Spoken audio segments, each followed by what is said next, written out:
Welcome to Season 3 of Sailing Sitka. I'm Kenna and this is Jay. We live aboard our 1976 Cheoy Lee sailboat named Sitka, in which we have sailed south from Canada in 2022 to the very last port of Mexico.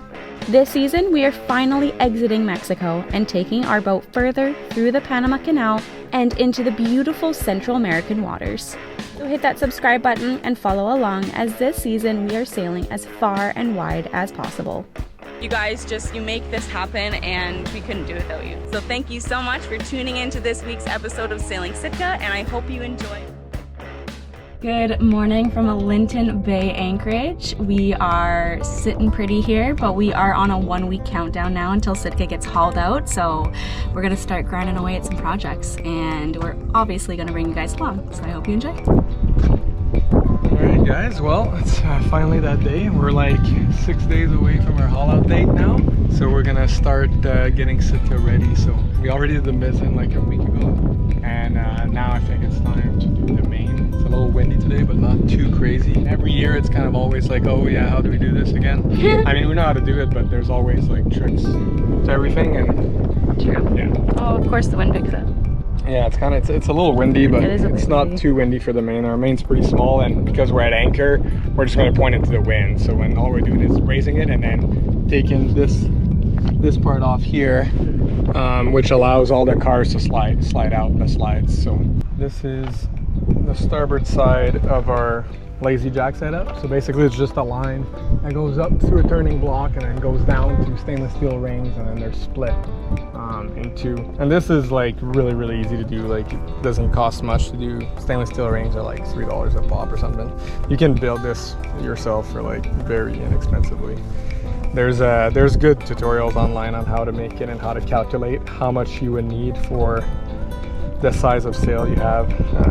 It has to do with the length of your boom, really, the foot of your sail more than anything else, and the height and everything, but it's not too complicated. Anywho, so basically right now we're going to take all the reefing lines off.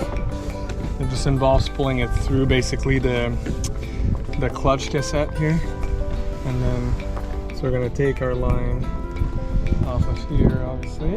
This is a lot easier usually than putting it through. Yeah. So right now I'm just pulling it. So let's take a picture of this so we have a picture. You have a picture?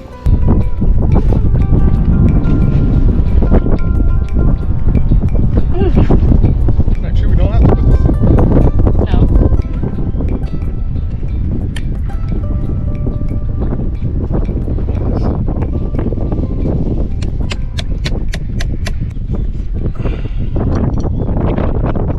You always get that like official end of the season feeling when the sails are laying down on the deck. It's kind of sad. A lot of people ask us how long we do cruise for and how long we take off. We do 6 and 6. We've tried longer on each end, and we find that just directly down the middle, 6 months sailing, 6 months working is a really nice work and play balance for us, I guess I should say. And so yeah, that's what we're doing.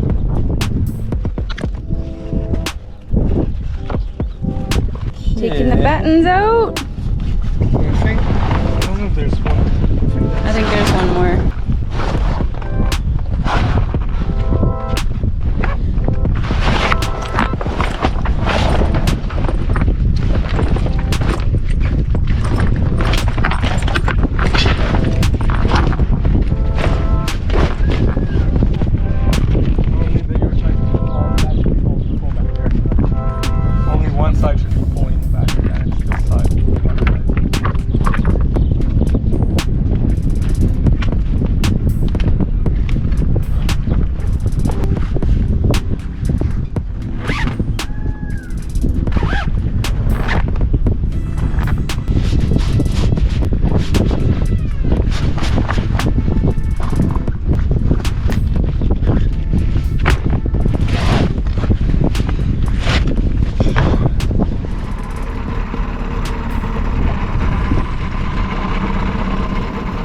Still in the breaking in phase, so we need to burn a full tank of this, and right now we're just at halfway.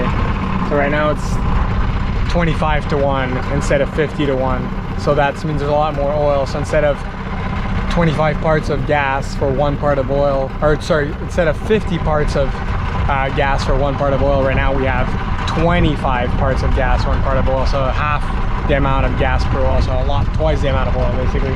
So it's burning a lot smokier than normal, but that's normal. That's what you need for the first.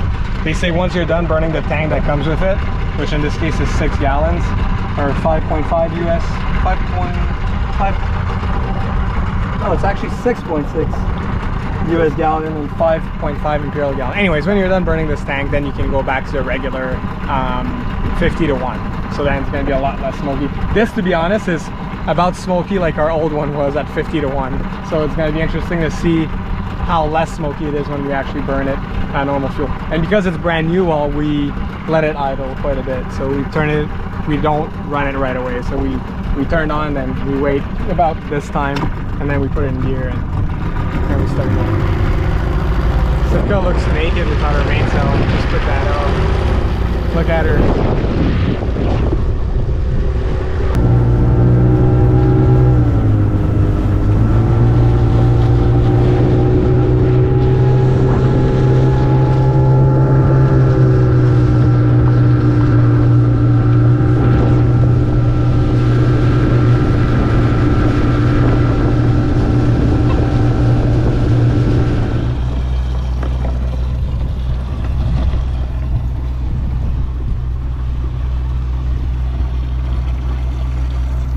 Can't get more bilge rat than that. It's drinking water, so I guess you could get more bilge rat. It's drinking water with a caveat, though. You have to add some bleach to it. It's not like yeah, like some people don't drink this at all. The cruisers like us do, but you need to add a bit of bleach. But it's not bad. Like, it's honestly, yeah. I'm sure if we tested it, it would be better than some water that we have in Canada. Yeah, also we've done this and we felt fine, so. We might have worms though, but that's why we always take dewormers before, at the end of the season. And you should too. Most if you travel. Cruising life! Well, reality of this situation right now. We got a hole in one of our gas containers and we didn't think any water got into it because it had kind of like a lip, so it didn't look like rainwater could have leaked in, but I guess it did because we poured it into the generator and it ran great.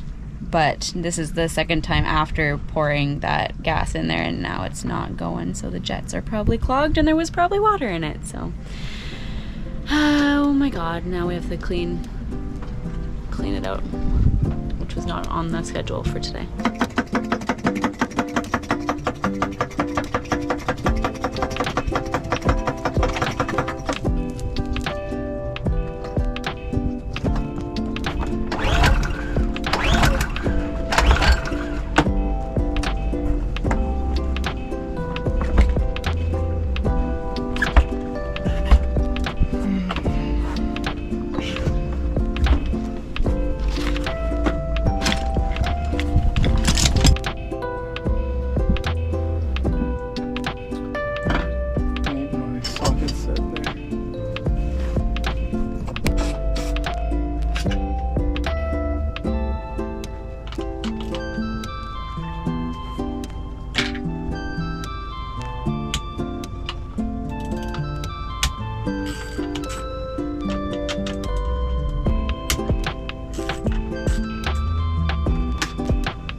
Started, like, to be fair, like if we were in an Anchorage like we're used to on the Pacific side, where there's boats are like so far away from us with the amount of chain we have, like I wouldn't be worried.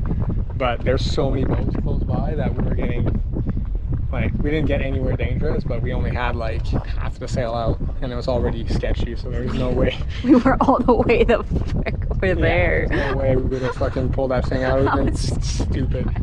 So we're gonna wait for. So I think we're gonna have to do it first thing in the morning when there's no wind, because I don't. Or when the sun goes down. I'm not a big fan of doing it in the dark. I want to have like to do it. We just basically we have to go. We'll have to do it whenever, as soon as there's no wind. Whatever we're doing, we gotta do it. Yeah. That's the deal. But right now I think we're just gonna go land garbage because we already have the dinghy off deck. We'll land garbage. I'm gonna buy some beers because I'm out and I need beers because it's beer o'clock somewhere, right? What? And you know. By the way, I don't really drink when I'm back home working. Like I'll have a beer once in a while, but when we're down here on vacation time, like it's kind of nice to have a beer in the afternoon when it's sunny. I don't know, makes the work day feel good. That being said, we didn't do squat today. I didn't do anything. Kenna's been pumping this episode out quite a bit. The one today I came out to the Panama Canal one, where our engine failed a bunch of times. So if you haven't seen that, make sure to go watch that, because that was an absolute stress fest of an episode for us and for you guys if you watch it probably. But anyways, enough of me rambling. We're gonna go and burn some fuel in the dinghy, which we have to do because we're still breaking that outboard in. So we're about a quarter tank left to the break-in period, and then after that we'll be able to switch to the normal 50-to-1 to fuel to oil ratio. So anyways, let's go for a little rip.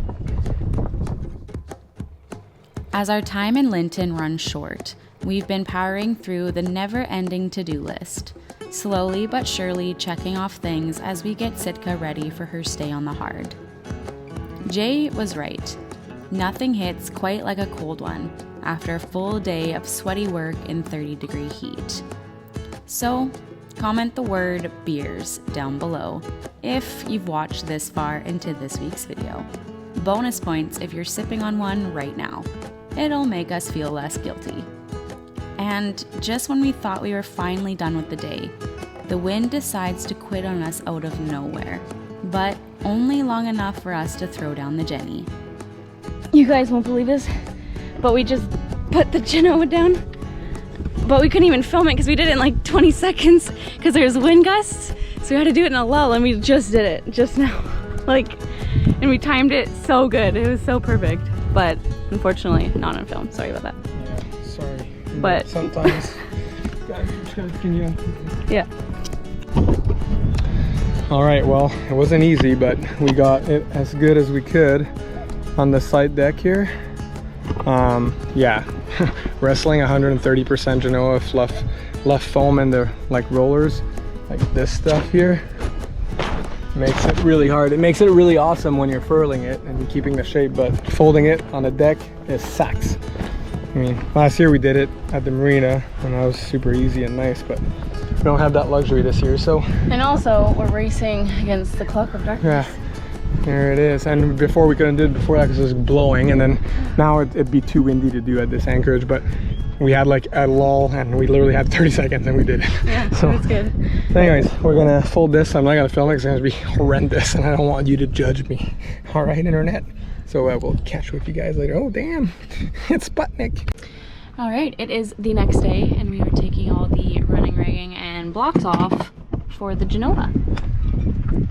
So this time we took a video of me pointing out that this, oh well, now they're not there, that this block is for the genoa and this is for the main sheet, because I've had set up since 2021 or 2020. 2020, I think. And you still don't know what's going on. And I still forget every time. So. Yeah, we learn that. I don't know if that's a good sign. We learn that the hard way every year. When we come back to the boat, we go to set up everything again and we're like, where the hell does everything go?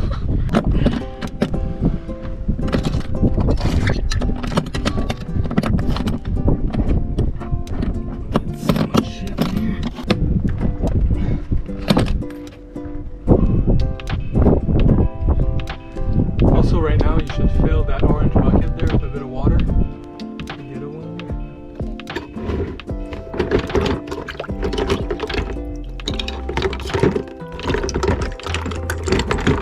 Right now onto the blocks that feeds the furling line, but these ones we really had to take a pretty detailed video of, because we spent hours last season trying to figure out which stanchion they went on.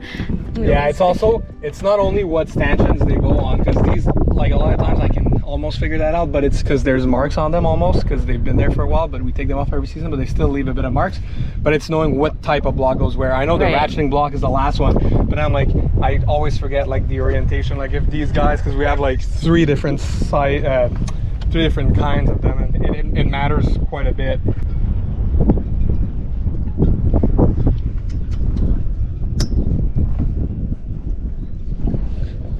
So these I always loosen just a bit like this, and then once they're loose enough, I spin it this way so that the screws don't fall in the ocean. As you can tell, see how rusty our chain is? Like, this is bad. It's real bad. It was like, looked brand new when we left Canada, and this is like high quality chain too. But yeah, I mean, when you spend, first year we spent 9 months at anchor, and then the last 2 seasons 6 months, so it's a lot of time. I mean, the chain's in the water the whole time, and then when you pull it up, it sits just in the anchor locker and wet. So you might have to bite the bullet next season. Oh my goodness. They do sell chain here, but we will probably have to do it. So then we just let them sit in water and rinse them. They're not as dirty this year because not like Mexico here, it rains all the time, so we get like nice fresh water rinses on everything, so they're not as gummed up or anything, but it's still a good habit to get everything moved and operated way better this year because it had those fresh water rinses. Less salt and everything all the time. Everything was so gummed up from shit in Mexico. Well, in Mexico the problem is we don't have a water maker and it doesn't rain, so we can't afford to use the little water we have to rinse the boat, so everything is really covered in salt, which is not a problem, but we had to deal with other problems from the rain, all the leaks we had in Nicaragua and Costa Rica. But here it hasn't been bad. It just rains once in a while at night for like 10 minutes, which is just perfect. Alright guys, we're at the stage right now that normally everything we need to get done prior to hauling out, there's things that we need to do but we can't do until we're actually out of the water. But normally we'd be at this stage right now in Sitka that we're good to go until we're like out of the water, and then we do the final little things. But this year is different because last year, as you guys who've been following for a long time know, we had woodpecker issues last year when we were in Chiapas boatyard, and woodpecker made a decent hole in our mizzen and a bunch of smaller holes in our main mast. So this year we're having the extra step of prepping both masts for bird attacks. So what we found out is that they really hate CDs, but it's really hard to get CDs nowadays, so we did our best. We found 6 brand new ones. That's all we got. So, and we got other little things we're going to tie up as well, and we're going to keep all the halyards really far from the mast this time, so you can't hold on to the halyards, because the videos and pictures we were sent by the boatyard while this was going on was always them usually holding on to a halyard. So what we're going to do is there's little fair leads, so like these little eyelets that are like screwed on to the mast, which allows the halyard to go through, and it keeps the halyard close into the mast, and those are great. But right now the problem is that we can't pull them apart from the mast because they're hold on to that, and that's quite a loft, so we can't just remove them from deck level. So I'm going to go up and remove them. The problem is on the mizzen we only have one halyard to go up, so it's not like I can go on a separate halyard and then do one and go down, go on the other halyard and go up and remove them. So I'm going to have to remove those eyes while I'm up there on the halyard itself. It's not dangerous or anything, it's just going to be a pain in the bum. I don't even know what screws are used or anything, so I'm going to bring a bunch of screwdrivers, and hopefully I got all the tools I need to do that, and then put a bit of sealant, and we'll reinstall them next season. On the main mast, what we can do, because there's 2 halyards, is I'll just go up on the genoa halyard, which doesn't have fair leads on the mast, and I'll just remove the main halyard off the fair leads. Here are the CDs that we found, and like Jay said, we literally only found 6 after looking for a while. You can't find CDs anymore, like you really can't. So yeah, we found these at a Super 99 in Panama City. No, actually in Clone, sorry. And yeah, all they had was 6, and we're like, ¿Cuánto es por uno? And he's like, $1. And we're like, all right, give us the whole 6. So anyway, yeah, that's what we're working with. Something else that we forgot to mention, we got a bunch of these super colorful zip ties to also put up to hopefully kind of scare off the birds as well. And it's bloody ridiculous that we have to take an entire day to do this kind of stuff, otherwise we would be done. But yeah, what are you gonna do when you have woodpeckers trying to destroy your boat?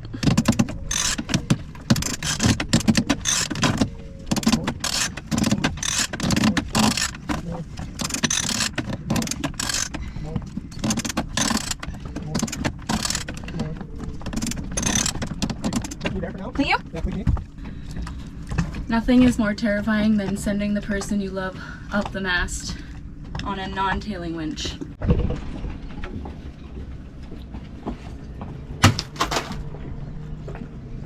Did I just drop that? Yeah. Oh.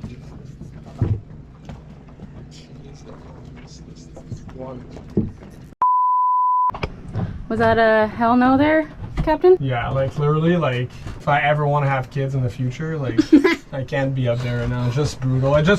There's no point. Like we're kind of like, it's stupid actually. Like we're gonna be on the hard. Like we always like to get as much done as possible, but at this point, it's just idiotic when we can do this on the hard and not have rolliness. So it's just stupid to even attempt it right now. Yeah. So we're done. Basically, we're done until we haul out. Nice. Kenna has a tendency to get really stressed out when she sees a list of things accumulate. So like, but it's gonna be okay. Okay, my love? Kenna wants to get, and which I respect, it's a trait that I like a lot about her. Like she likes getting shit done and making sure everything's good, and that's fine. But in this case right now, it's smarter to just wait. And a job that will only take an hour will only take an hour, versus now it would take 6 hours, and I would probably lose like parts that I don't want to lose. Like if I let go, I would wreck around like a wrecking ball and destroy myself. So it's not worth it. So anyways, we're gonna go land garbage, get one last jug of water so we have enough drinking water until we leave, because we've been kind of like emptying it out so we didn't have to pump for 20 minutes like we did last year. And yeah, that's about it for today then. All right guys, so next time you see us is in probably a day and a half when we haul out, so stay tuned. Sitka's getting out on the biggest travel lift we've ever been on, so that's gonna be exciting. If you like big machinery, diesel machinery, yeah, let's get moist together, guys. Oh my god. Thank you for watching this week's episode of Sailing Sitka. Stick around for more to come. If you enjoyed, please spread the love and let us know. Special thank you to our Patreon members for making these videos possible, as well as helping our dreams come true. See you all next week.